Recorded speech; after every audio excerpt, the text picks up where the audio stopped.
Chers collègues, nous accueillons aujourd'hui Madame Melvina Sarfati El Grabli, directrice générale en France de la plateforme de livraison Deliveroo. Madame, nous vous souhaitons la bienvenue. Nous vous remercions de vous être rendue disponible pour participer à cette audition. Vous le savez, à partir du 10 juillet 2022, plusieurs membres du consortium international de journalistes d'investigation ont publié ce qu'il est désormais convenu d'appeler les Uber Files, s'appuyant sur 124 000 documents internes à l'entreprise américaine, datés de 2013 à 2017. Cette enquête a dénoncé un lobbying agressif de la société Uber pour s'implanter en France, comme dans de nombreux pays, avec des véhicules de transport avec chauffeur, VTC, venant concurrencer le secteur traditionnel du transport public particulier de personnes réservé jusqu'alors aux taxis. Dans ce contexte, notre commission d'enquête a deux objectifs.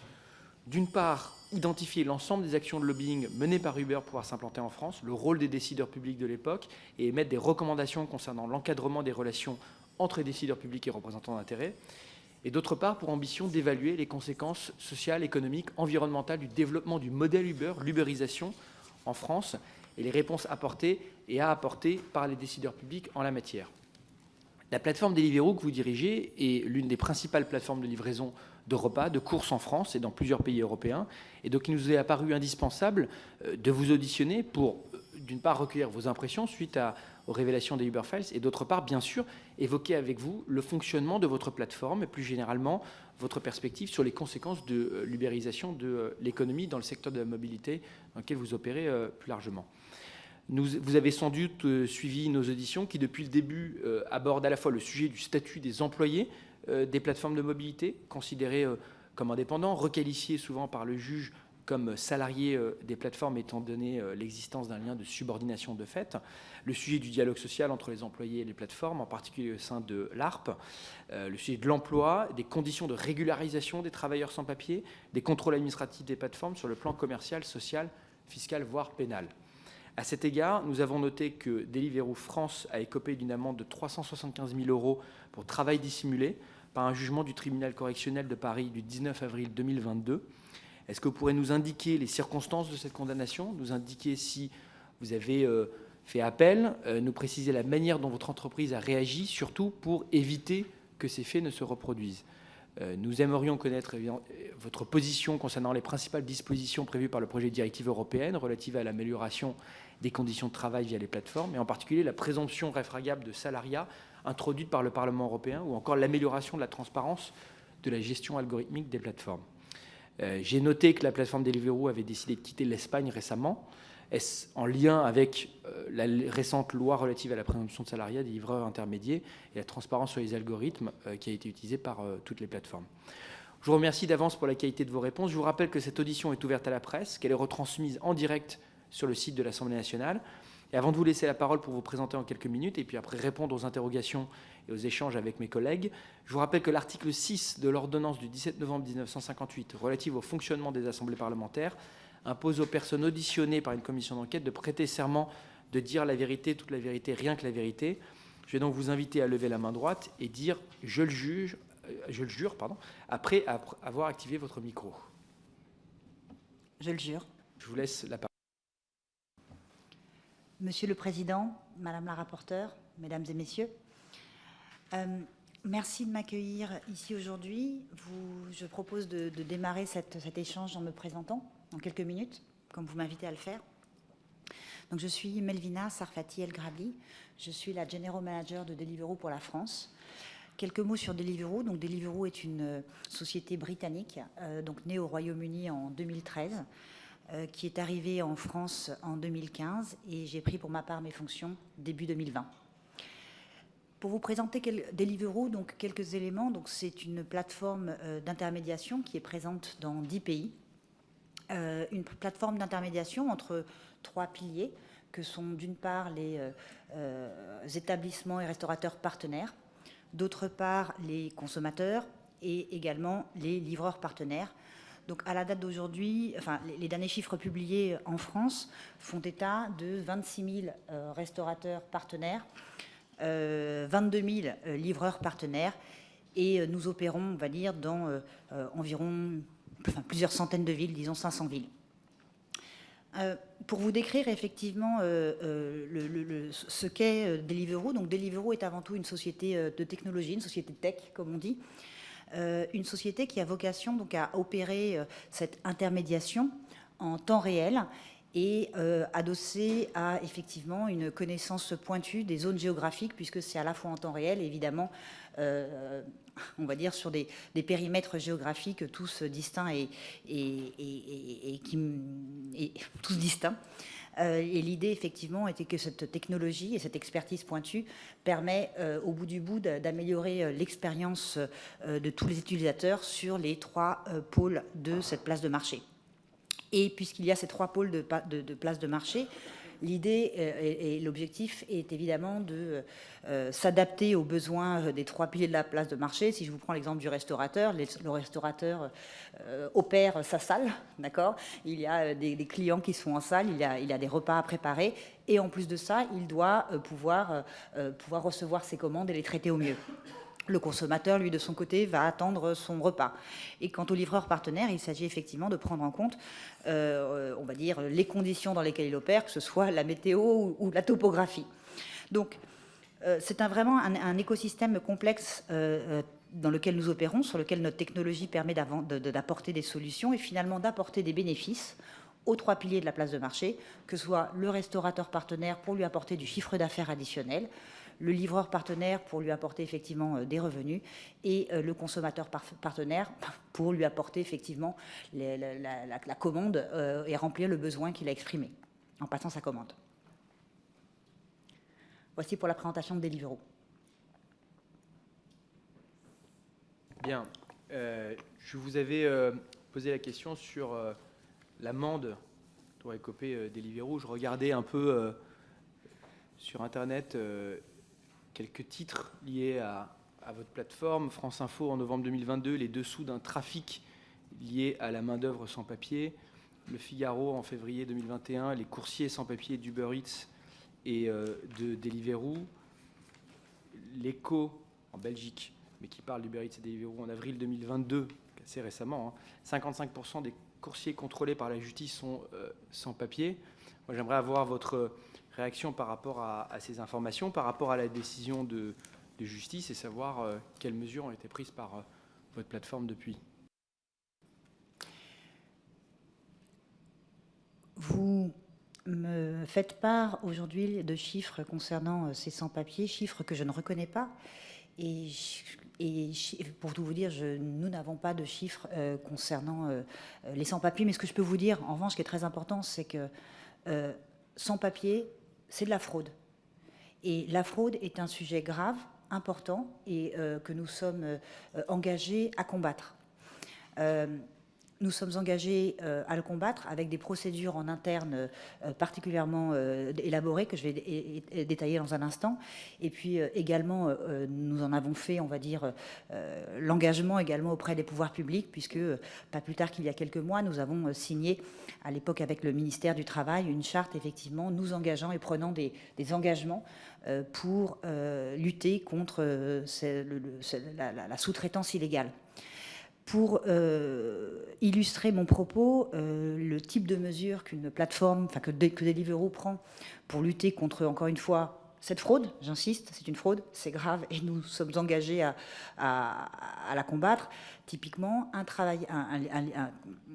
une personne qui souhaite devenir livreur partenaire de Deliveroo a des obligations.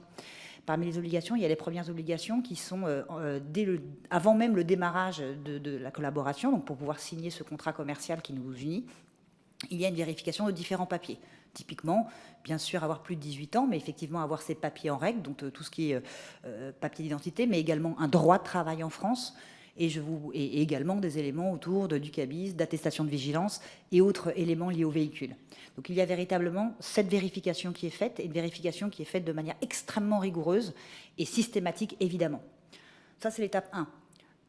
Deuxième chose, tout au long de la collaboration avec Deliveroo, un livreur partenaire est on va dire, fait l'objet de différentes vérifications au sujet typiquement de son attestation de vigilance, dont nous demandons effectivement la mise à jour de manière régulière. Autres mesures typiquement que nous prenons, sont des mesures de reconnaissance faciale. Voilà. Et je pourrais détailler d'autres mesures. Nous avons typiquement des mesures autour de... j'ai des équipes qui sont formées par exemple à suivre, on va dire, les éventuelles déclarations de changement de compte en banque répétitifs qui pourraient soulever des questions. Et en plus de toutes ces mesures que nous menons, on va dire, en continuité, il y a évidemment une collaboration étroite avec les pouvoirs publics. Quand des cas nous sont remontés et quand des faits nous sont partagés, nous vérifions les faits. Et si jamais il y a fraude avérée, il y a évidemment action que nous prenons. Donc j'insiste sur vraiment le sujet de la fraude est quelque chose que nous prenons extrêmement à cœur et nous attachons à toujours améliorer nos pratiques pour la combattre au mieux.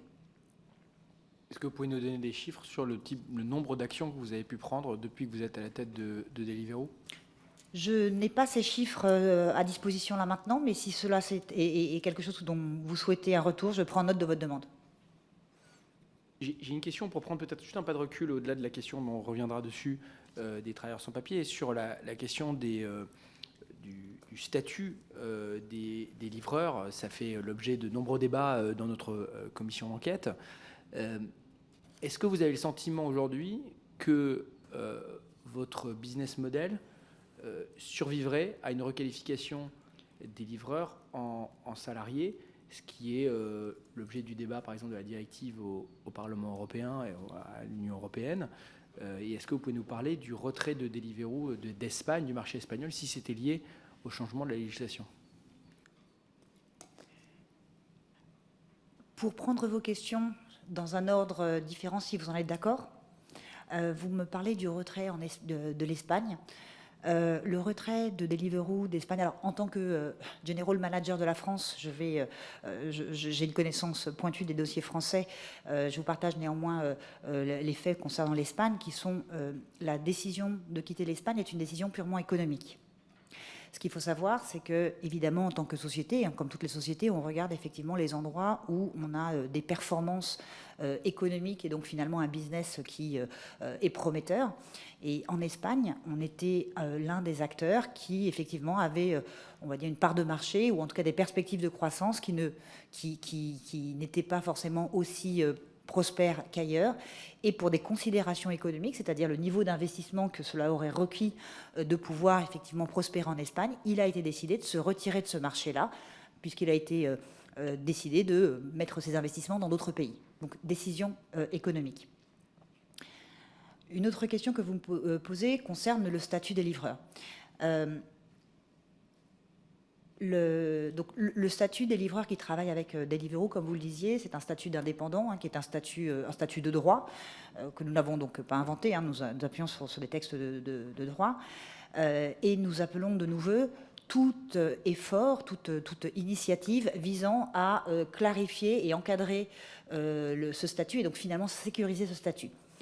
La directive européenne dont vous me parlez, donc qui est encore à l'état de projet, il y a encore de nombreuses étapes, et effectivement a pour vocation d'éviter toute incertitude.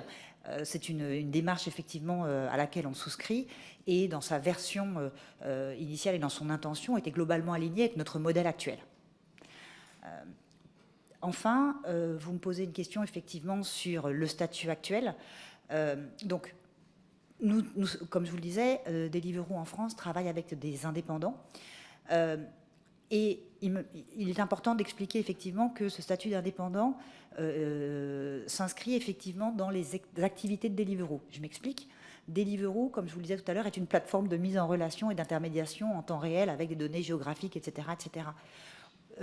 Pour un utilisateur, cela semble simple, c'est juste j'appuie sur un bouton, je commande mon plat. Et comme je vous l'expliquais tout à l'heure, il y a énormément de complexité derrière pour les différents piliers de la place de marché.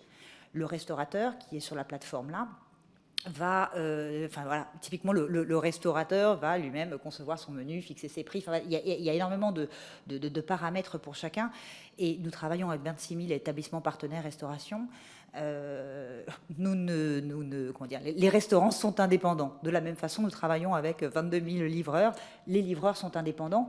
Ça veut dire quoi ? Ça veut dire qu'à tout instant, ils peuvent choisir d'accepter ou de ne pas accepter une course, d'ailleurs, de se connecter ou pas se connecter. On va commencer par ça. Donc un jour X, il décide de se connecter, le jour Y, de ne pas se connecter pour 1 heure ou plus longtemps, accepter ou refuser une course, et travailler pour plusieurs plateformes en parallèle et avoir sur leur outil de travail effectivement même plusieurs applications en parallèle, et finalement choisir les courses et la plateforme avec laquelle ils ont envie de travailler à l'instant T.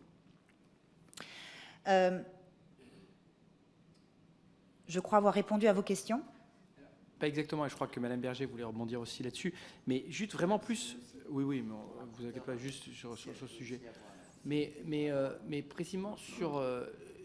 ma question, c'était sur la dépendance de votre business model à cette relation avec les livreurs en tant qu'indépendants. C'est-à-dire que, est-ce que si demain ils devenaient salariés, vous avez le sentiment que ça pourrait mettre en danger votre entreprise? Et à ce moment-là, aidez-moi de m'interroger, donc, parce que c'est ce que j'entends souvent, sur la pertinence d'un business model qui dépend d'une relation qui est de plus en plus contestée aujourd'hui par des décisions de justice en France et ailleurs. Notre business model, comme vous le dites, effectivement, donc s'appuie sur un statut d'indépendant qui est un statut de droit et un statut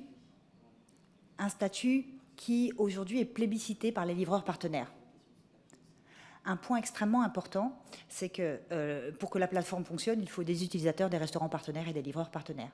Aujourd'hui, ce statut est un statut d'indépendance qui, encore une fois, donne aux livreurs l'indépendance d'accepter ou pas une commande, de se connecter ou pas, est un statut que les livreurs partenaires souhaitent. Pour partager quelques chiffres avec vous, l'indépendance est la raison numéro 2 pour laquelle ils choisissent ce métier-là. Point numéro 1. Et point numéro 2, nous avons l'occasion d'échanger avec les livreurs partenaires et de recueillir leur retour. À plus de 80%, il me semble 88% d'entre eux, ils se déclarent satisfaits ou très satisfaits du travail qu'ils font en tant qu'indépendants avec Deliveroo. Donc, ce que cela veut dire, ça veut dire que l'attractivité de ce que l'on propose est forte auprès des livreurs et nous avons besoin effectivement d'attirer, on va dire, ces livreurs qui recherchent cette forme de travail-là. Donc, dès l'instant où il est clé de pouvoir avoir une proposition qui soit attractive, attrayante pour les livreurs partenaires, si demain on leur proposait une forme de travail qui serait différente, on perdra en attractivité. Et oui, ce serait un vrai souci, puisque, encore une fois, il faut qu'il y ait des livreurs partenaires pour que ça fonctionne. Un point néanmoins sur lequel j'ai envie d'insister, c'est que l'indépendance est importante pour être attractif auprès des livreurs partenaires qui sont indispensables au business model. Et en parallèle de ça, c'est pas un mais, c'est un et. Apporter davantage de protection sociale est aussi une démarche à laquelle nous souscrivons et nous souhaitons effectivement nous engager sur cette route-là.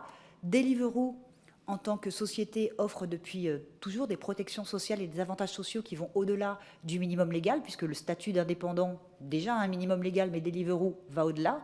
Et nous applaudissons et souscrivons totalement à la démarche du dialogue social qui a été enclenchée en France depuis l'année dernière, qui cherche à aller plus loin dans cette direction-là. Donc, associer l'indépendance à cette protection sociale. Madame la rapporteure, puis Madame Berger. Oui, merci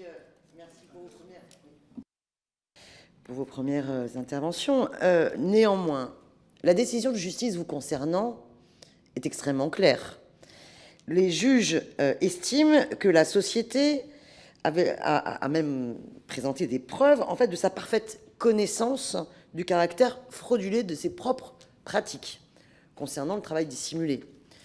Que vous aviez donc que l'entreprise Deliveroo avait une pleine conscience d'agir dans la totale illégalité. Et même chez Deliveroo, le travail dissimulé a été érigé en système volontairement générateur de concurrence déloyale vis-à-vis d'autres plateformes qui, elles, respectaient la réalité de la relation de subordination.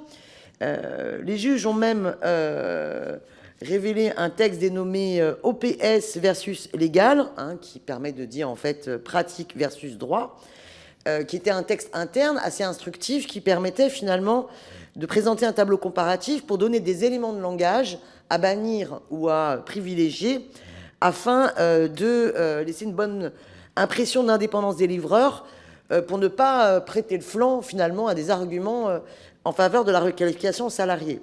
Donc lorsque vous dites que la fraude c'est grave, la vérité c'est que la société Deliveroo a été condamnée non seulement pour travail illégal, mais aussi pour pleine conscience d'avoir une activité frauduleuse qui a conduit à des décisions particulièrement historiques et sévères, et selon moi totalement justifiées. Donc ma question enfin mes deux questions à cette étape, concernant tout ce qui a pu être dit par Monsieur le Président sur la problématique des travailleurs sans papier. J'avais une question de précision. Vous avez parlé de procédures performantes de vérification. Précisez-nous lesquelles. Et deuxièmement, suite à cette décision de justice, qu'avez-vous donc modifié dans vos process? Vous avez dit à l'instant que les livreurs étaient libres de choisir leur course. Or, la décision de justice a révélé que les livreurs n'étaient absolument pas libres parce que les tarifications auxquelles ils étaient soumises dépendaient totalement de leur notation interne et du fait qu'ils acceptaient ou pas suffisamment de courses, qu'ils étaient en activité ou pas pendant le week-end ou à certaines heures. Enfin, qu'il y avait un faisceau de subordination à la plateforme qui avait pour conséquence de modifier par la plateforme le tarif auquel ils étaient soumis. Bref, qu'avez-vous modifié dans vos process et dans vos rapports aux livreurs depuis ces décisions de justice?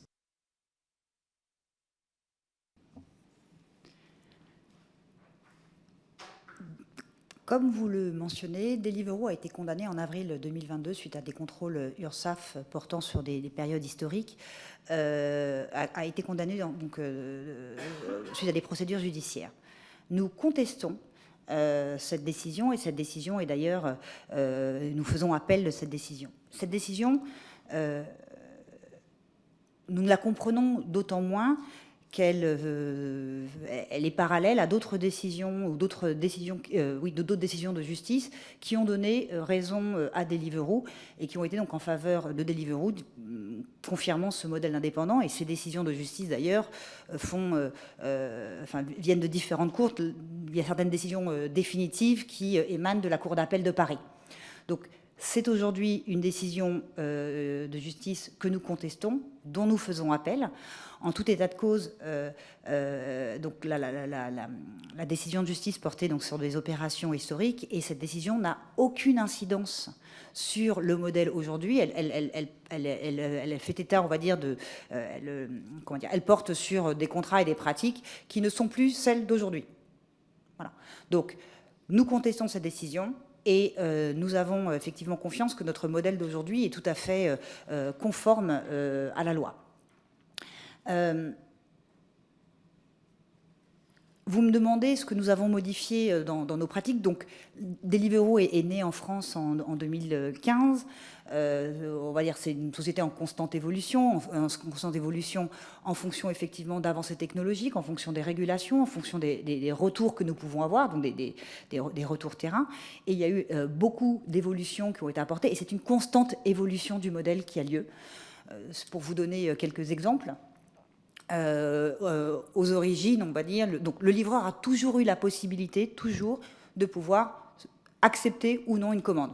À l'époque, pour pouvoir rejeter une commande, il y avait besoin d'appeler un numéro de téléphone, d'appeler un service particulier. Aujourd'hui, juste dans l'app, il appuie sur un bouton. Voici une différence d'évolution du modèle qui confirme la volonté et la possibilité que nous laissons aux livreurs d'accepter ou de refuser une commande.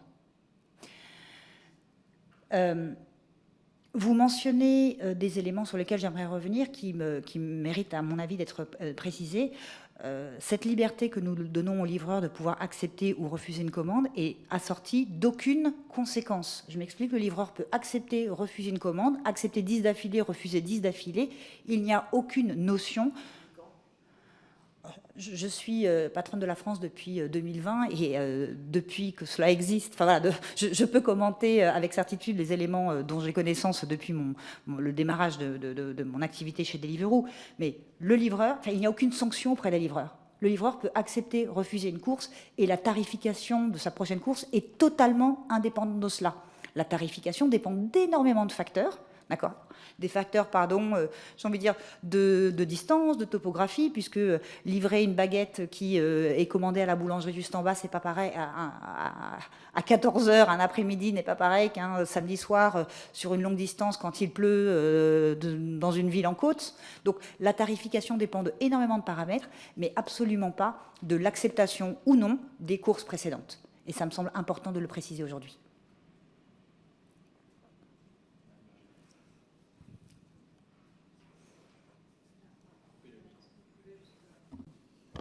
Oui, merci Monsieur le Président. Madame la rapporteure, moi j'aimerais continuer sur cet échange. Vous nous avez indiqué, j'ai plusieurs questions, vous nous avez indiqué le nombre de livreurs, donc partenaires, 22 000. Mais quel est le nombre de courses qu'ils réalisent à l'année, ce qui permet d'avoir un ratio, le nombre de courses réalisées par livreur, pour savoir si donc les 22 000 livreurs inscrits suffisent à réaliser le nombre de courses qui sont commandées par les Français. Deuxième point, c'est sur la garantie de l'identité, puisque c'est bien ça le sujet. Vous avez parlé de fraude, mais c'est aussi un enjeu d'abord social pour celles et ceux qui seraient de facto en situation d'exploitation parce qu'ils auraient racheté, enfin il suffit d'aller assez rapidement sur Internet pour voir la capacité et la facilité à pouvoir racheter une forme de licence pour être livreur partenaire. Donc combien de personnes au sein de Deliveroo France travaillent pour garantir l'identité des personnes qui sont vos livreurs partenaires? Combien de contrôles ont été réalisés par vous-même depuis que vous êtes arrivé en 2020? Troisième point, c'est sur le revenu moyen des livreurs. Puisque au tout début, à la création, je crois, de Deliveroo, j'ai retrouvé des articles qui mentionnaient que des livreurs pouvaient gagner jusqu'à 4 000 €. Il semble que le revenu a drastiquement chuté. Donc, quel est le revenu moyen à peu près par livreur? Enfin, il y a eu beaucoup d'articles dont vous semblez contester, qui parlent justement de ces allégations de fraude, d'exploitation sociale d'un certain nombre de livreurs, de personnes qui sont en situation d'illégalité sans papier. Est-ce que donc vous avez porté plainte face à ces articles si vous voulez contester? Je vous remercie.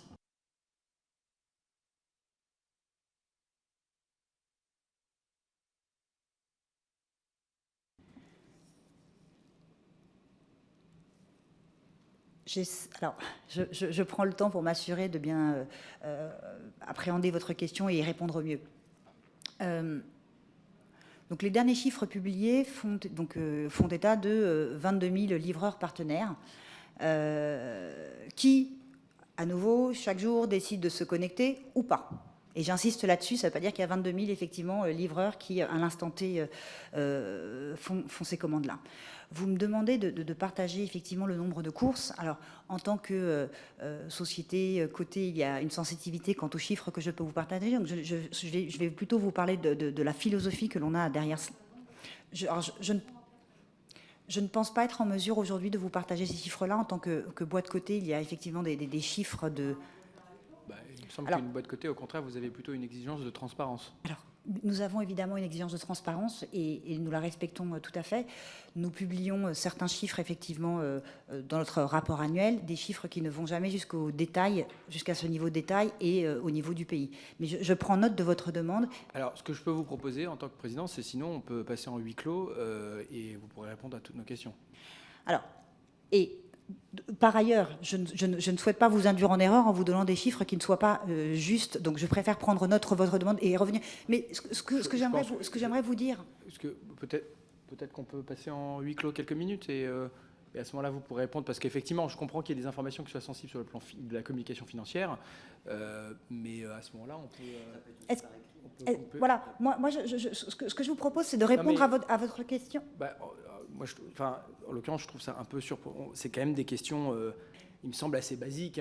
Combien de livreurs, combien de courses, les rémunérations. Enfin, je pense qu'on n'est pas dans un degré de granularité là qui paraît stupéfiant. Alors, permettez-moi justement d'apporter les éléments de réponse que je peux vous apporter. Je vous disais tout à l'heure de l'importance d'avoir une proposition de valeur qui soit attractive pour les livreurs. Et ce que cela veut dire, c'est-à-dire qu'aujourd'hui, nous avons de nombreuses demandes de livreurs qui ont envie de travailler avec Deliveroo. Et aujourd'hui, nous ne laissons pas, on va dire, nous n'acceptons pas 100% de ces demandes, puisque justement, effectivement, comme vous le mentionniez, il y a une vraie volonté de s'assurer que le revenu qu'un livreur peut tirer de Deliveroo soit satisfaisant. Et par satisfaisant, ça veut dire finalement de ne pas diluer les revenus avec un nombre de livreurs qui, encore une fois, risquerait de diluer le revenu. Et pour revenir au montant des revenus que gagnent les livreurs, comme vous le savez, suite à la loi LOM, nous avons l'obligation en tant que plateforme de publier des chiffres, on va dire des certains indicateurs, dont un chiffre qui est le revenu moyen par course. Le revenu moyen par course publié en mars 2022 en mars 2023, sur l'intégralité des chiffres de 2022, fait état de 5,60 € par course effectuée. Donc, pour répondre à votre question sur le revenu moyen. Et nous avions calculé lors de la précédente publication de ces chiffres de la loi LOM, donc l'année précédente, effectivement, le fait que ce revenu moyen, combiné à des notions de voici le temps que prend une course moyenne, voici le temps d'attente moyen que nous estimons, on va dire, nous projeter à un revenu possible pour un livreur partenaire de mémoire 12,50 €. Voilà. Ce chiffre-là, effectivement, est supérieur au SMIC horaire, si je veux comparer voilà, si je veux prendre un étalon en termes de revenus par d'autres sources d'emploi. Enfin, vous me posez une question sur la garantie de l'identité. Donc, comme je vous le disais, c'est un processus, on va dire, exhaustif, qui va de processus au démarrage, qu'on appelle à l'embarquement, donc au démarrage effectivement de la collaboration avec un livreur partenaire, des vérifications qui sont à la fois humaines et automatisées afin de s'assurer de la véracité des documents, et des processus, on va dire, quotidiens ou en tout cas réguliers pour s'assurer de la conformité de ces papiers-là. Quand il y a une fraude, on prend action là-dessus, et j'ai bien noté votre demande de revenir vers vous sur les quantités, ou en tout cas les quantifications de ces éléments-là. Non, je reviens juste sur mes questions. Combien de personnes travaillent chez Deliveroo France pour s'assurer de la garantie de l'identité des personnes qui travaillent? Combien de contrôles avez-vous réalisé depuis que vous êtes vous-même à la tête de Deliveroo France? Et enfin, avez-vous porté plainte en diffamation contre les articles que vous contestez? À votre question, combien de contrôles et combien de personnes? Donc nous avons une équipe, ce qu'on appelle une équipe qui est en charge de toute la relation avec les livreurs partenaires, qui est une équipe conséquente. Je ne saurais vous dire exactement le nombre de personnes spécifiquement qui travaillent sur les contrôles, sur cette partie-là, j'entends, mais je prends note de votre demande et reviendrai vers vous. Idem pour votre question sur le nombre de contrôles effectués. Ce sont des contrôles que l'on fait effectivement de manière régulière et à grande échelle, et je ne voudrais pas vous induire en erreur en vous donnant un chiffre qui ne soit pas juste. Alors, sur les plaintes, je n'ai pas connaissance, au moment où je vous parle, de plaintes en diffamation. Je n'ai pas connaissance de cela. Je me permettrai de vous confirmer cela dans un retour par écrit. Quand il y a effectivement des éléments qui sont portés à notre connaissance de fraude, nous vérifions les faits. Quand les faits sont avérés, nous, effectivement, prenons action. Et je reviendrai vers vous sur ces éléments-là. J'ai pris note de votre demande. Juste parce que donc vous avez dit 12,50 € par heure possible. Donc ça c'est théorique, mais vous devez quand même avoir une idée du revenu moyen. Vous avez donc 22 000 livreurs partenaires. Vous avez forcément des chiffres sur le nombre d'heures travaillées par livreur, ou le nombre de livraisons par livreur, et le revenu moyen par livreur.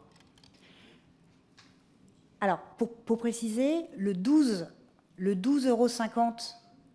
€, le chiffre de 12,50 € que je partageais avec vous il y a quelques instants, c'est un chiffre qui s'appuie exactement sur le revenu moyen par course, multiplié par le temps moyen d'une course, et donc voilà, c'est une projection un petit peu de ce chiffre-là. Mais je sais,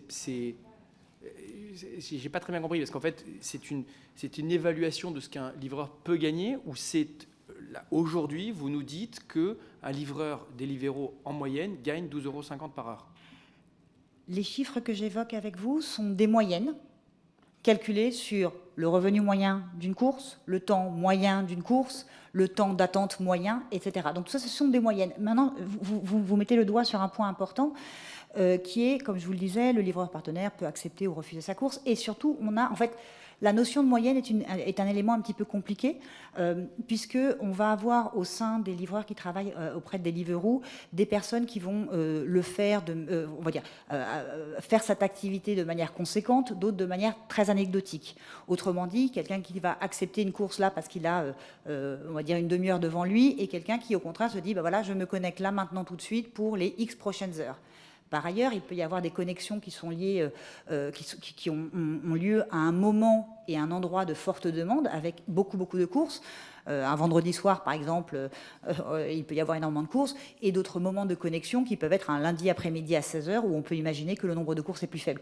C'est pour ça que la notion de moyenne, qui est celle que j'ai partagée avec vous, reflète une réalité qui est très différente selon tous ces paramètres-là. Alors ça m'intéresse. Après, je sais que la rapporteure et M. Zginski ont aussi des questions, mais j'aimerais juste un petit peu approfondir ça. Donc, sur les 22 000, est-ce que vous pouvez nous donner un peu une estimation de combien font ça à plein temps, combien font ça éventuellement comme une activité complémentaire, ceux qui font ça à plein temps, si vous pouvez nous donner à la fois le nombre d'heures et le revenu moyen que vous pouvez estimer.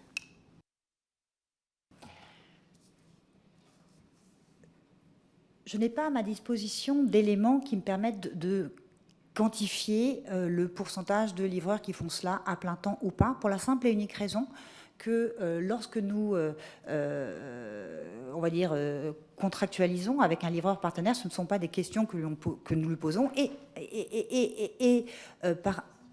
Non. Pas sur l'application, vous ne pouvez pas voir en moyenne combien d'heures, combien de livraisons effectue un livreur? Alors, cela est peut-être possible, cela est peut-être possible, et je prends note de votre question, mais ce que j'aimerais partager avec vous, c'est que dans les différents échanges que l'on peut avoir avec les livreurs partenaires, donc ça c'est vraiment, ce ne sont pas des statistiques, on va dire, avérées, c'est effectivement les échanges, ce que l'on sait, c'est que on a une population, on va dire, très diverse. Certains sont des étudiants qui font ça, on va dire, après les cours. D'autres font ça en parallèle d'une autre activité. D'autres font ça entre deux périodes de salariat. Donc, il y a véritablement énormément de profils. Et j'ai pris note de votre question et j'en ferai un suivi. Bien, je prends acte que vous n'avez pas non plus répondu à mes deux questions de manière précise, car vous n'avez pas expliqué quelle était... de manière précise vos procédures performantes de vérification de ce que vous nommez vos collaborateurs livreurs. Vous n'avez pas non plus précisé les modifications dans vos rapports aux livreurs suite à la décision de justice vous concernant. Je voudrais par ailleurs revenir dans cette décision de justice, dans cette affaire. Le tribunal a relevé que les dirigeants de Deliveroo France ont participé aux réflexions afin d'obtenir, à travers des décrets d'application puis d'autres réformes ultérieures, une législation plus favorable à leur modèle économique. Cette problématique du lobbying et de la relation entre les plateformes et les décideurs publics est la problématique au cœur de notre commission d'enquête parlementaire et la première raison pour laquelle vous êtes auditionné ce jour.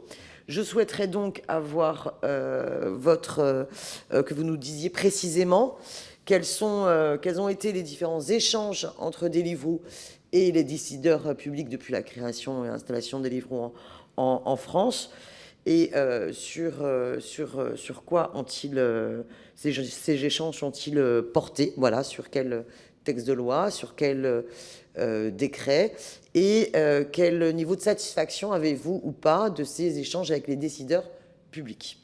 Avant que vous répondiez à la question de la rapporteure, je voudrais rappeler qu'on est ici sous serment, c'est une commission d'enquête, et vous avez naturellement l'obligation légale de répondre à toutes les questions sous peine de sanctions pénales.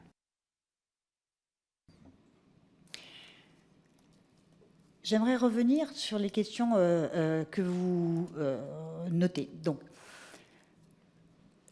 la question posée est autour de des processus de vérification et de vérification pour lutter contre la fraude au niveau des papiers des livreurs partenaires. J'emploie le mot livreur partenaire. Alors, les processus sont...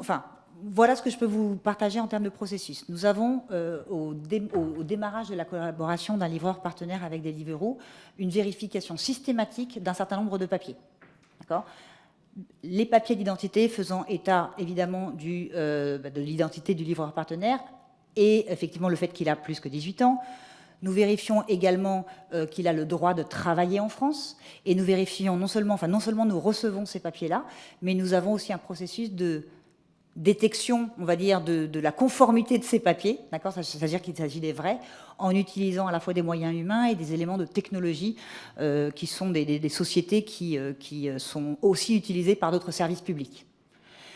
Donc je vous parlais de vérification des papiers d'identité, je vous parlais de vérification du droit de travailler en France, également l'obtention donc du CABIS pour le statut d'indépendant du livreur partenaire, et comme je vous parlais, je vous l'évoquais tout à l'heure, des éléments autour autour du véhicule utilisé pour effectuer les prestations. Ça, c'est au démarrage de la collaboration avec Deliveroo. De manière, on va dire, dans la continuité, donc de manière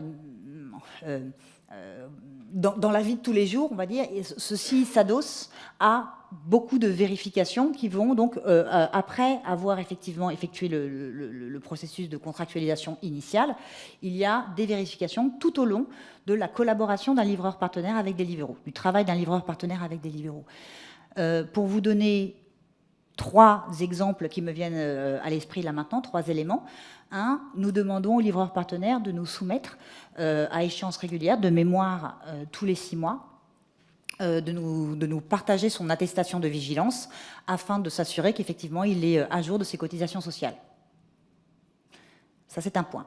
Deuxième point, nous avons un processus de reconnaissance faciale, qui effectivement demande au livreur partenaire de nous partager sa photo pour qu'on s'assure effectivement que le livreur partenaire, enfin que la photo est conforme aux papiers qui nous ont été soumis initialement. Ça, c'est à chaque course? Non, c'est de manière régulière. C'est-à-dire? Je n'ai pas l'information à l'instant T. Ce que je peux vous, et je me note de revenir vers vous là-dessus. Ce que je peux vous dire, c'est qu'effectivement, tous ces processus sont, on va dire, nous enrichissons nos processus.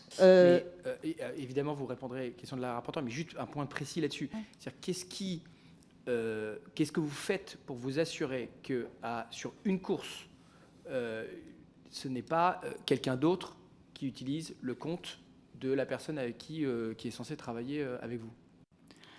À ma connaissance, à la date d'aujourd'hui, cette vérification n'a pas lieu à chaque course. Aujourd'hui, cette vérification a lieu de manière régulière, et je vais revenir vers vous sur la régularité. J'insiste sur le fait que tous les processus de vérification sont en constante évolution et en constante amélioration, on en fait vraiment un objectif. Et que la régularité, enfin la fréquence que je vais donc vous partager suite à cet entretien-là, est la fréquence d'aujourd'hui, et il y a une vocation à ce que ça continue à s'accélérer. Mais excusez-moi, pardon, Madame la rapporteure, mais c'est quand même un sujet qui fait l'objet d'une couverture médiatique considérable, qui a fait l'objet d'une décision en justice. Comment est-ce possible que la directrice générale de Deliveroo ne connaisse pas la régularité des vérifications sur un sujet qui est aussi controversé? Moi, je veux vous prendre de bonne foi naturellement sur ce sujet, mais il me semblerait que ça doit quand même être un sujet majeur de votre activité aujourd'hui. Vous avez complètement raison. Lutter contre la fraude est un sujet majeur, et nous améliorons, enrichissons et renforçons nos pratiques chaque jour. La reconnaissance faciale, alors je ne saurais pas vous dater exactement la date à laquelle ça a été mis en œuvre, mais cela ne fait pas plusieurs années que c'est en œuvre, ça fait un certain temps, et comme toute pratique, on commence et on fait de mieux en mieux, on s'améliore, donc je vous parlais d'une constante évolution.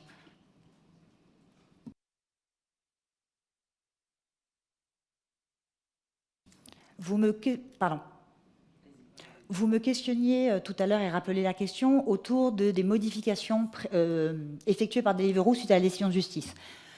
Comme je vous le partageais tout à l'heure, la décision de justice donc, porte sur des périodes historiques et est actuellement, nous la contestons, est actuellement en appel. Concrètement, ce que cela veut dire, quand je vous dis que ça porte sur une période historique, c'est que cela porte effectivement, par exemple, sur des contrats qui n'ont plus lieu aujourd'hui. Enfin, cela porte sur des contrats qui n'ont plus lieu aujourd'hui. Donc la décision de justice dont on parle aujourd'hui n'a pas de conséquences immédiates sur le modèle aujourd'hui de Deliveroo. Pour vous parler d'évolution permanente du modèle, je me permets, si vous voulez, j'ai partagé tout à l'heure un exemple qui est avant, il y a quelques années, quand la technologie ou les systèmes ne le permettaient pas, le livreur devait passer un coup de fil pour refuser une commande. Aujourd'hui, il peut le faire sur l'application. C'est un exemple. Un autre exemple que j'aimerais vous partager, c'est dans une période historique, le livreur partenaire était tenu de porter un équipement aux couleurs de Deliveroo à des fins marketing pour la plateforme. Cet élément-là n'a plus cours aujourd'hui. Le livreur aujourd'hui peut décider de s'équiper de l'équipement qu'il souhaite aux couleurs de Deliveroo, aux couleurs d'un concurrent ou aux couleurs de ce qu'il choisira. Voilà typiquement les évolutions constantes que nous apportons au modèle. J'espère avoir répondu à votre question à ce sujet-là. Et donc maintenant, la troisième question qui était, dans l'affaire ayant abouti à votre condamnation, le tribunal relève que les dirigeants de Deliveroo ont participé à nombre de réflexions avec des décideurs publics concernant des décrets d'application ou d'autres réformes ultérieures qui permettraient de sortir, ou plutôt de protéger les plateformes de tout risque de requalification. Que pouvez-vous nous dire à ce sujet? Quelles ont été les démarches de Deliveroo dans leur activité de lobbying vis-à-vis des décideurs publics? Sur quel sujet? À quelle périodicité? Voilà. Deliveroo a, comme de nombreuses, pour ne pas dire toutes les entreprises, des activités effectivement de représentation d'intérêts. Et en France, les activités de représentation d'intérêts sont évidemment strictement encadrées par un cadre légal que nous attachons à respecter à la lettre. Dans ce cadre-là, nous avons effectivement déclaré, enfin nous déclarons régulièrement, et donc nous l'avons déclaré au titre de 2022, nos activités, donc conformément à la loi Sapin 2 et dans le registre HATVP. Je vais y revenir dans un instant pour répondre à votre question de manière très précise, mais de manière générale, la philosophie de Deliveroo dans ses activités de représentation d'intérêt, c'est véritablement de partager nos points de vue, partager notre vision, apporter notre éclairage, parfois faire état de points de vigilance sur des décisions qui peuvent être prises. Il ne s'agit en rien d'intervenir ou de faire changer des décisions, il s'agit d'apporter un éclairage sur les conséquences éventuelles de telle ou telle évolution. Ça, c'est vraiment la philosophie, en plus d'avoir effectivement dans les principes de notre travail là-dessus, évidemment des principes éthiques évidents, en plus d'avoir une démarche de collaboration et coopération en cas de questions qui nous sont posées ou de consultations. Donc ça, ce sont les principes généraux. Pour répondre spécifiquement à votre question, vous me demandez quels ont été les thèmes d'activités de représentation d'intérêts, j'allais dire récents. Donc, si je prends effectivement ce qui a été déclaré au titre de 2022, il y a eu 3 domaines qui ont été mentionnés. Le premier est autour de promouvoir un écosystème adapté aux travailleurs des plateformes et aux plateformes. Le deuxième est autour de l'établissement du dialogue social. Et le troisième est autour de la régulation de régulation dans le domaine des transports afin d'adapter, ou en tout cas afin de s'assurer que les régulations soient adaptées aux travailleurs des plateformes.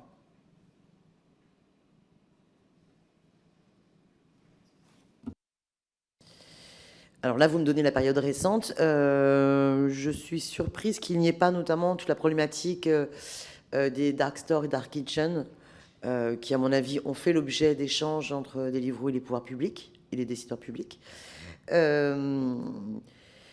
J'aurais souhaité savoir, par ailleurs, vos échanges antérieurs, puisque la question du lobbying de Deliveroo et de la défense de ses intérêts ne date pas de 2022, mais forcément a été aussi antérieure, que ce soit dans le cadre du débat de la loi L'Homme, que ce soit dans le cadre du débat de la loi Pénicaud, ou si on peut même remonter, on aurait pu remonter à la question de la loi travail d'El Khomri, mais je pense que Deliveroo n'existait pas encore à ce moment-là. Donc je pense que la création de Deliveroo est un peu postérieure.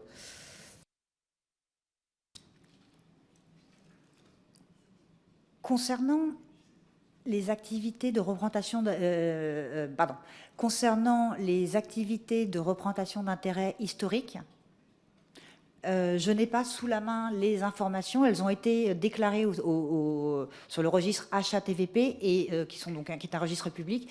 Et je prends note de revenir vers vous avec ces éléments-là pour les éléments historiques. Avec la précision, avec, s'il vous plaît, la précision de ce qui a été vraiment demandé. C'est-à-dire que sur quel texte législatif avez-vous interpellé les pouvoirs publics et, en toute transparence, qu'avez-vous demandé? Parce que pour nous, avoir juste comme information pour la commission d'enquête parlementaire que vous avez, en 2022, souhaité promouvoir un écosystème adapté aux travailleurs des plateformes et aux plateformes, ça nous en dit peu. On a besoin de savoir, en termes de traduction, quelles étaient vos demandes, de quelle modification législative ou réglementaire, voilà, qu'est-ce que vous avez demandé, et est-ce que vous avez été satisfaite ou pas de ce que vous avez demandé. Voilà, pareil, dialogue social, c'est très vaste. Qu'avez-vous demandé dans le cadre de vos échanges sur le dialogue social? Qu'avez-vous demandé dans le cadre des problématiques de la régulation des transports? Donc je pense qu'on va pouvoir traduire tout cela dans un questionnaire précis qu'on vous transmettra. Nous avons des questions de M. Zginski, et puis après on aura Mme Rouleau. Très bien, merci Monsieur le Président. Merci Madame la Directrice. Moi j'ai une question concernant votre concept de partenaire. Donc vous semblez mettre un peu sur le même plan d'égalité vos partenaires restaurateurs et livreurs. Donc pour les restaurateurs, bon, c'est un métier à part entière, j'ai pas trop de questions de ce point de vue-là. S'agissant des livreurs, donc c'est un métier qui se développe notamment par l'intermédiaire de votre plateforme et de celle de vos concurrents. Moi, ce que je voulais savoir, c'est est-ce que vous avez des chiffres à nous donner sur l'accidentologie? Est-ce que vous avez également, qu'est-ce que vous mettez en œuvre pour veiller à garantir de bonnes conditions de travail, notamment en termes de sécurité. Et dernière question sur le sujet, quelle est vos différenciations par rapport à vos concurrents pour faire en sorte que plus de partenaires, entre guillemets, livreurs, travaillent pour votre plateforme? Je vous remercie.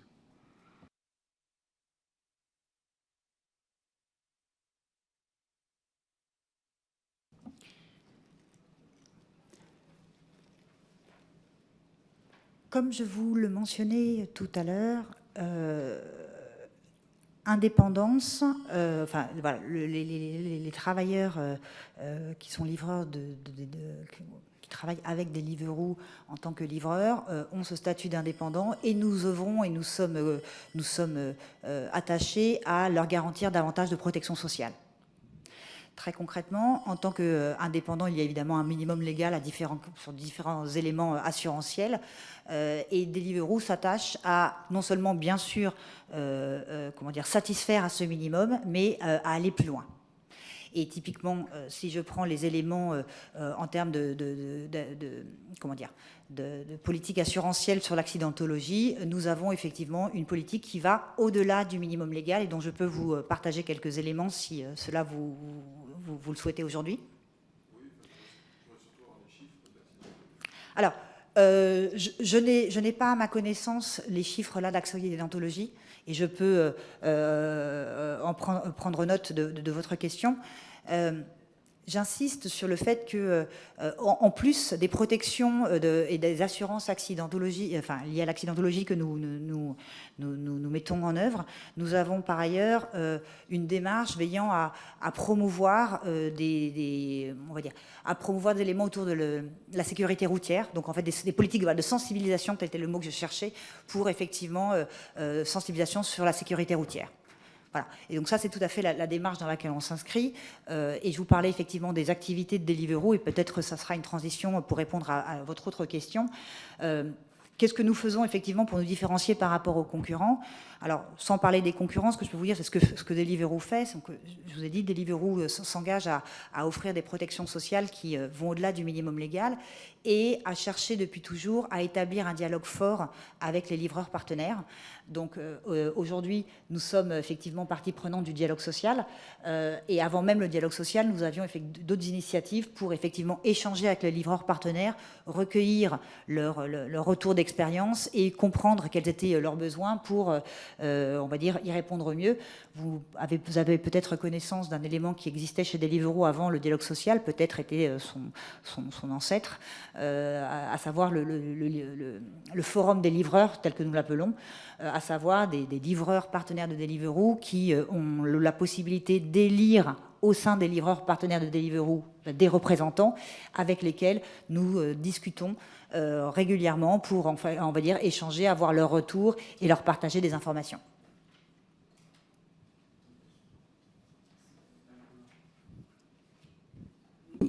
Merci, Monsieur le Président. Bonjour, Madame. Je vais essayer d'être rapide parce qu'il est déjà tard. J'ai une première question très simple. Et puis après, j'aimerais que vous m'apportiez 2 précisions sur des choses que vous avez dites. Alors, ma première question, qui est très simple et qui fera l'objet d'une réponse courte, c'est demandez-vous des extraits de casier judiciaire bulletin numéro 3, c'est-à-dire le plus simple, en fait, celui que tout le monde peut demander, aux livreurs? Ça, c'est ma première question.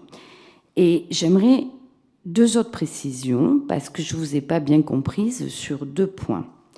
Déjà, quand vous dites on vérifie le droit de travailler en France, ça signifierait normalement que vous n'employez jamais, évidemment, enfin, qu'il n'y a pas de livreur qui soit en situation irrégulière. Premier point, vous allez sans doute me répondre oui, puisque vous dites que vous vérifiez le droit de travailler en France. Je voudrais que vous me précisiez qu'est-ce que c'est que le droit de travailler en France.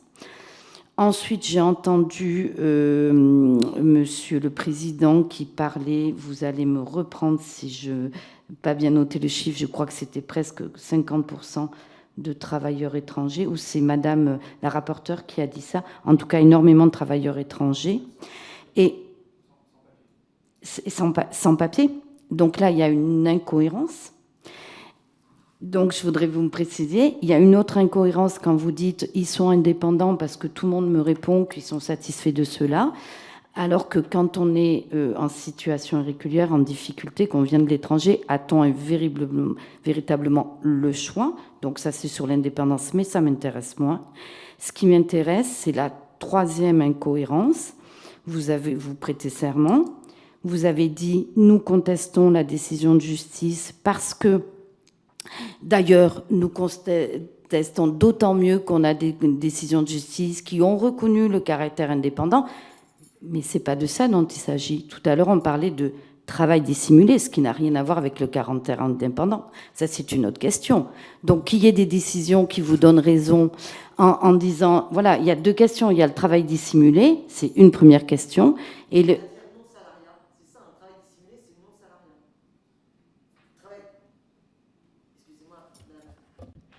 Chers collègues, la condamnation pour travail dissimulé, c'est dans la décision de justice instruite par l'inspection du travail et l'URSSAF, considéré qu'il s'agissait des faux indépendants et qu'ils devaient être qualifiés en salariés.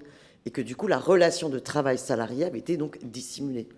Alors, vous avez raison, Madame le rapporteur, les 2 sont liés parce que je ne vois pas comment, effectivement, on pourrait reprocher à quelqu'un de ne pas déclarer un salarié s'il n'est pas à la base salarié. Vous avez raison de me reprendre, Madame le rapporteur, effectivement. On ne peut faire du travail dissimulé que quand on est en situation de salarié. Mais enfin, quand même, vous avez une décision qui vous condamne. Donc, quand vous dites « nous contestons, nous n'avons pas fait nous n'avons pas fait de fraude », c'est donc que vous considérez, je voudrais votre opinion là-dessus, c'est donc que vous considérez que les pièces versées au débat pour avoir débouché sur la condamnation sont des faux, sont... Voilà, je voudrais que vous... Parce que c'est quand même assez choquant pour nous d'entendre que, en fait, la décision des juges qui forcément s'appuient sur des pièces versées au débat, et quand même vous ayez condamné à 175 000 €, si j'ai bien noté, d'amende pour travail dissimulé. Donc, pour moi, c'est quand même une incohérence. Voilà. Je vous remercie. Vous avez besoin que je répète ou pas? Non, les 3 points, non, c'est bon. Je ne suis pas sûre d'avoir bien compris votre 3e question. Alors, demandons-nous un extrait de casier judiciaire? La réponse est non. Vérifions-nous le droit de travailler en France. En fait, il s'agit de s'assurer que le livreur partenaire a des papiers attestant qu'il a le droit de travailler en France. Ça peut être un citoyen français, ça peut être un citoyen, qu'il a un permis de travail.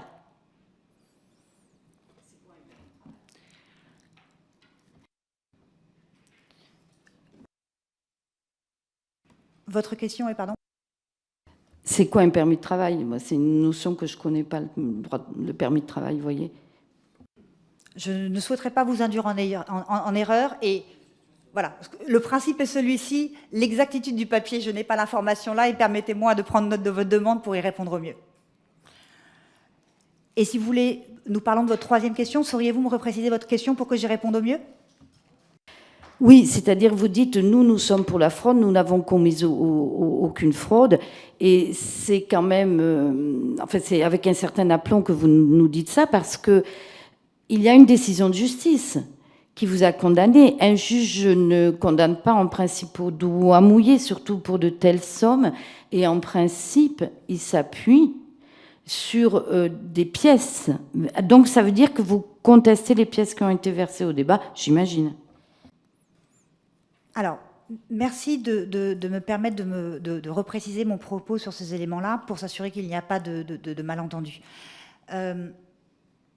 Nous parlions tout à l'heure de fraude au sens où des personnes qui, on va dire, des fraudes au sens sous-traitance illégale. D'accord ? Je parlais de cette fraude-là et de toutes les vérifications que nous mettons en œuvre pour combattre ce fléau, aux côtés d'ailleurs du gouvernement. Et donc, c'est cela de la fraude dont je parlais. D'accord ? Et là, voilà, c'était le sujet tout à l'heure. Séparément, il y a eu ce procès et cette décision de justice de l'année dernière, dont nous contestons les conclusions, et c'est pour ça que nous faisons appel. Ces conclusions parlaient de travail dissimulé au sens où la décision... Alors, je ne souhaiterais pas employer une terminologie qui ne soit pas adaptée, mais la situation, la décision parlée par les travailleurs dissimulés, autrement dit, disait que ce n'était pas un statut, enfin, c'était un statut qui ne méritait pas d'être indépendant. Voilà. Cette décision-là est celle que nous contestons aujourd'hui. Voilà. Mon propos est uniquement celui-ci, et effectivement, la décision est aujourd'hui, on a fait appel de cette décision. Tel était mon propos, et j'espère avoir apporté les clarifications. Merci. Merci. Je vais revenir une seconde sur effectivement ce dont on parlait tout à l'heure, c'est-à-dire la fraude dont vous parliez au début, c'est-à-dire liée à l'exploitation du compte d'un tiers, qui a été souvent relatée par la presse. Donc, vous n'êtes pas en mesure de nous indiquer le nombre de courses des chauffeurs et des livreurs sur une année, par exemple, ni de la régularité des contrôles d'identité. Mais ce que j'aimerais savoir à ce moment-là, c'est est-ce que vous avez... sur quoi vous appuyez pour avoir des mécanismes d'alerte? C'est-à-dire que ce qui est intéressant avec le nombre de courses, c'est qu'évidemment, si on voyait un nombre de courses qui impliquait une amplitude horaire impossible à gérer pour un seul individu, si un individu fait 18 heures de courses par jour, 7 jours sur 7, au bout d'un moment, effectivement, on peut s'interroger, savoir si c'est une seule personne. Donc, quels sont les mécanismes d'alerte, de contrôle que vous avez dans votre entreprise pour lutter de façon proactive contre ce sujet qui, quand même, une fois de plus, hein, quand on tape le nom Deliveroo sur Google, c'est à peu près le premier sujet qui ressort. Donc, qu'est-ce que vous faites mais de façon proactive, pas juste de temps en temps demander, et vous n'êtes pas capable de nous dire à quelle régularité, aux livreurs de se prendre en photo? Alors, il y a au sein de Deliveroo France une équipe en charge, effectivement, de tous ces éléments de conformité. D'accord ? Ces équipes-là ont des procédures et différentes mécaniques.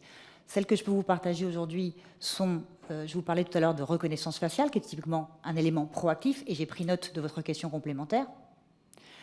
Il y a d'autres choses qui sont proactives, comme typiquement la demande de mise à jour de l'attestation de vigilance de manière régulière pour s'assurer qu'on est à jour effectivement, que le livreur partenaire est à jour du paiement de ses cotisations sociales.